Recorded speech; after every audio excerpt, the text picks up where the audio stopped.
Hello and welcome to CNBC-TV18 Mumbai Newsroom. I'm Sonal Bhutra and with me is Pavitra Parekh. You're watching Mutual Fund Corner. And today the show is going to be all about mutual fund queries. We got a lot of them this time, Pavitra. Yeah. So let's get in our guest for the day and he'll be answering all the queries. Oh, absolutely. And we've had so many queries which have come through on, all of our social media platforms. So we have Harshvardhan Roongta joining us. He's certified financial planner at Roongta Securities to, really take you through all of these individual queries that you have sent in. Harshvardhan, as always, thank you for joining us. I know you've helped us with many an episode like this where, we've got queries coming in. But let's get straight to it.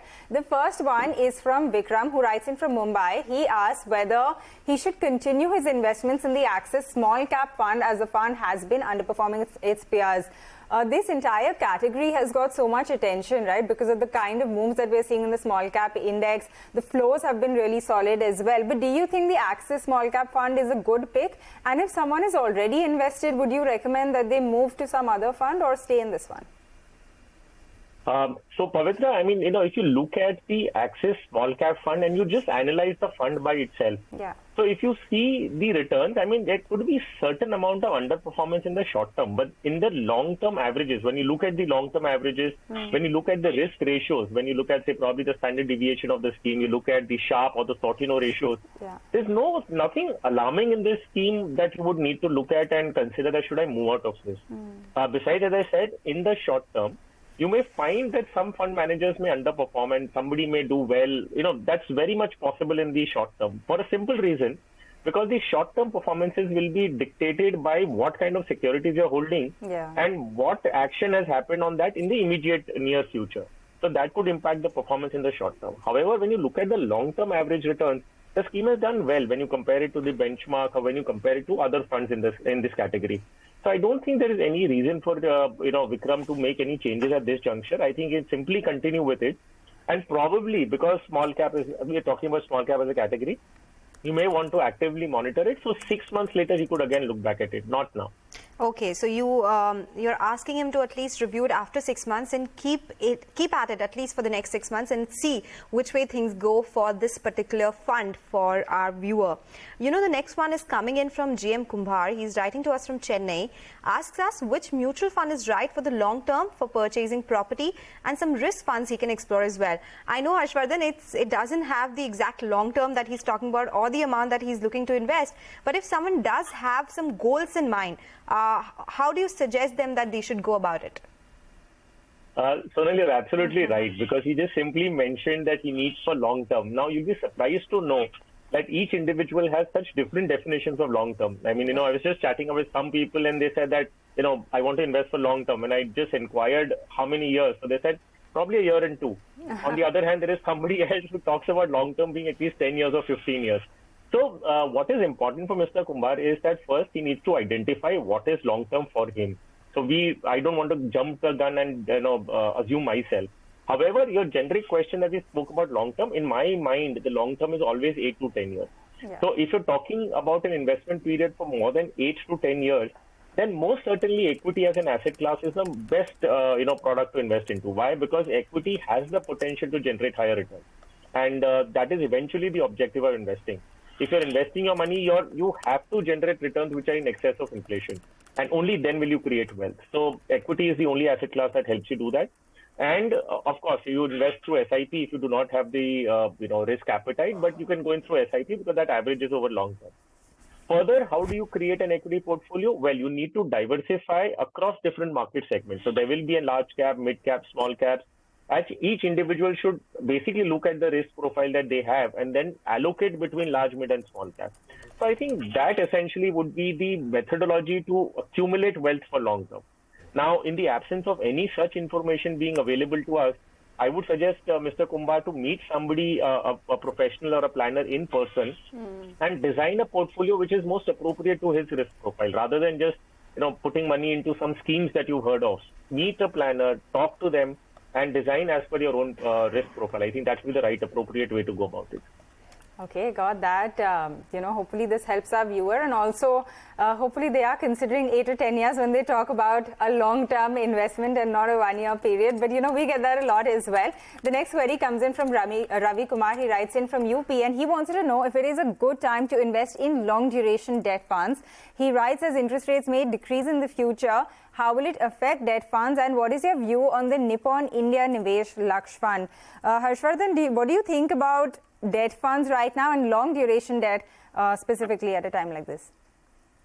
So, Pavitra, Mr. Ravi Kumar is kind of right on his thought process where he says that he's estimating interest rates to, ease out in the near future.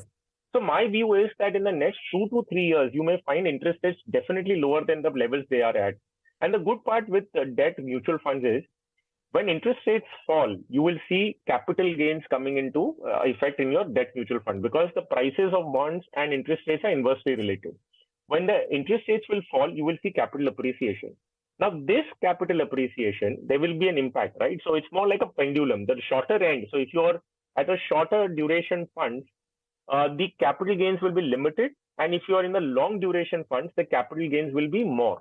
So very clearly, if you estimate that interest rates are going to come down, yes, it makes sense to be in long duration funds. Now, do you continue to be in long duration funds after the interest rates have come down? I'll answer in the second part when he talks about the Nivesh Lakshya Fund. So very clearly, if the gentleman is assuming that interest rates are going to come down, yes, it makes sense to be in long duration funds.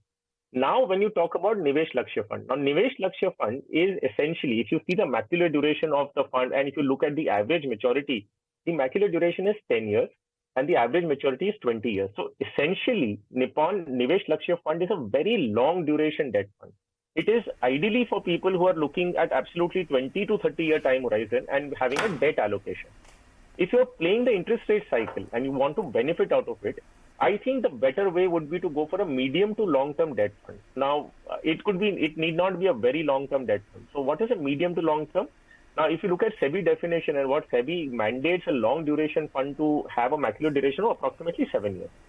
Now, what happens in this case when you go for an open kind of a scheme and not a roll down, like Nivesh Lakshya follows a roll down strategy? It also means that whatever they are going to freshly invest is going to go in the same securities, which means they will have long duration maturities. Now, in the other long duration, medium to long duration funds, the discretion is of the fund manager. So say this interest rate cycle that we're looking at has eased and now you've made the capital gain. The fund manager has a discretion to either decide that you want to stay in a macular duration of 7 years or even change it. Whereas in Nivesh Lakshya, what happens is they are mandating their own selves to have a very long duration. So they don't have a choice to reduce the macular duration of the scheme even if they want to, because they're following a roll down strategy. And in the other case, they are not mandated to any such fixed objectives as they have set on themselves. So what I recommend is that it will be better to be in a medium to long-term debt fund other than the Nivesh Lakshya. My suggestions would be a UTI bond fund. You could choose an SBI Magnum income fund or an ICICI bond fund. So these are the options. Though the macular duration currently will be lower than that on Nivesh Lakshya, however, it is better for a layman investor to stick to something like this rather than going for a Nivesh Lakshya kind of a product, wherein you will have to time entry and exit, which may be difficult in the future. Okay, so that is very helpful and very comprehensive in terms of what he should do with the fund that he has, the entire category, and what the other options that our viewer can actually look at when he's considering investing in long duration debt funds. Harshvardhan, we'll do one thing. We'll slip into a short break. When we come back, we'll answer more mutual fund queries on the other side. Stay tuned for that.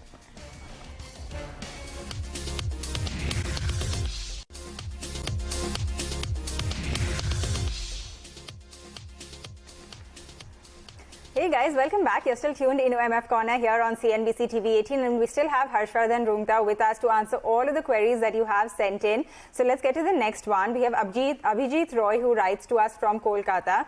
He invests 6,000 rupees per month in the HSBC ELSS fund. He's saying that he's been investing in this one since 2015, and he aims to build a corpus for his child's education by investing in this with a 10-year kind of horizon along with the ATC investment. He wants to know if he should continue in this fund or switch to a similar fund providing, tax saving and capital appreciation. Harshvardhan, come in on this. How do you look at the HSBC ELSS fund? And also, when you are saving for an amount like this, which is for a child's education, do you think ELSS is a good path? Would you recommend, a children's fund, or would you just look at, straight up an equity fund, which along, that kind of time horizon can sort of minimize your risk quite a bit? So how would you approach this? You're absolutely right, Pravita. So, this second part of the question, which is whether you should use an ELSS scheme for educational requirements of your children. So just one point that needs to be highlighted on this aspect, then I'll come to the HSBC ELSS fund, whether you should stay invested in that or not. So I'm happy that you brought up this question.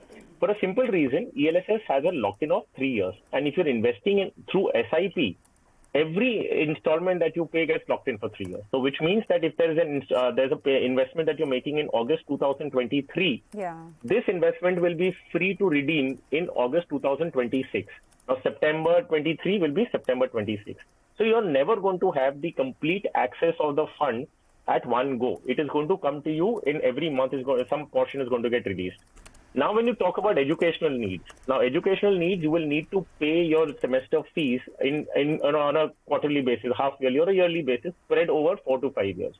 Now, in that case, ELSS could potentially work. Why? Because all that you're going to be able to redeem is the one that is free, which is done 3 years ago. So if you need money 10 years from now, all the investments done for 7 years from now will be eligible for redemption, not in the last 3 years. So that is the cash flow that you'll have to manage. And if you're able to do that, then it's fine, because anyways the fees are going to be required to be paid in 3 to 4 years. So I think that aspect taken care of. Secondly, why ELSS and not any other? So ideally you should go for an without non-ELSS scheme, because you have the liberty to withdraw all the money. But in this case, Abhijit has very clearly stated that he wants tax benefits under Section 80C. So if he wants benefits under Section 80C, there's no other choice but to invest into ELSS. So that combination, ELSS could work. Now, coming to the HSBC ELSS fund, well, there is a scope for him to make changes. And the fresh investments that he makes, I could recommend 2 schemes, and he can pick any one of them. For a 6,000 rupees, he does not need 2 schemes. So he could either choose the Mirai Asset Tax Saver or a Kotak Tax Saver. So just pick any one of the two, whichever he's comfortable with, and you can start investing. Now, interestingly, all the investments that he's made in HSBC ELSS in the last 3 years, there is a lock-in, as I said. So you can't make any switch over there. For the ones that he's made from 2015 to 2018, there is an option to withdraw, but I would suggest don't make any changes right now, for the simple reason there'll be huge tax impact, and you must give it some more time. Probably the scheme will start performing better in the future. If not, then take a call at that point in time. So as of now, all the existing investments in HSBC can stay as it is. Fresh investments could go into Mirai Asset Tax Saver or the Kotak Tax Saver, whichever he's comfortable with. Okay, all right. So that is about the ELSS space. Has been in focus for a number of reasons as well, the new tax regime and a lot more. Moving on to the next query that we have, Amanullah Khan writes to us from Mumbai. He's unable to redeem his holding in Nippon India Small Cap Fund. He needs fund for his personal expenses and wants to know what he should do. This looks like a different case, Harshvardhan. How do you address this? Is it a technical issue or is it something related to the fund itself? No, so as far as the scheme is concerned, I mean, Nippon hasn't put any restriction, and in fact, no fund house in that sense could put in a restriction saying that you cannot withdraw your money. That's not the case. So he can most certainly, he's eligible to withdraw. Now the question arises, why is he not able to withdraw? Because, I mean, there could be multiple reasons. So first, the step would be, of course, to find out from Nippon as to what is the reason he's not able to withdraw. Why are they not affecting his redemption? In my mind, there could be a couple of reasons. One is, of course, his KYC is not done. His KYC is not updated in the record. So as per SEBI regulations, I mean, if you do not have your KYC, approved and verified and validated, then you are not allowed to redeem out of your scheme. So you'll have to check if your KYC is updated or not. If not, you'll have to finish your KYC process, and then you'll be eligible. In case you're trying to if your KYC is updated, but you're trying to use the online platforms, so wherein you're just logging into your CAMS, Carvi, or you're logging in online and trying to redeem through other platforms, well, in that case, check and verify if your mobile number and email ID has been updated in the folio or not. Because again, there is a regulation which says that in case you're using online platforms for transactions, there will be an OTP sent to you for a 2-factor authentication. So you punched in your transaction, there is an OTP which is generated and sent to you on your email ID and mobile. In case your numbers are not mentioned or incorrectly mentioned, then you're not getting the OTP, and that's why you're not able to make the two-factor authentication. And that is why probably. So I guess let's not get into the scheme saying the scheme is not permitting it. I think there is some technical issue which he needs to sort out, for which the best way would be to find out what is the reason and then probably fulfill that requirement.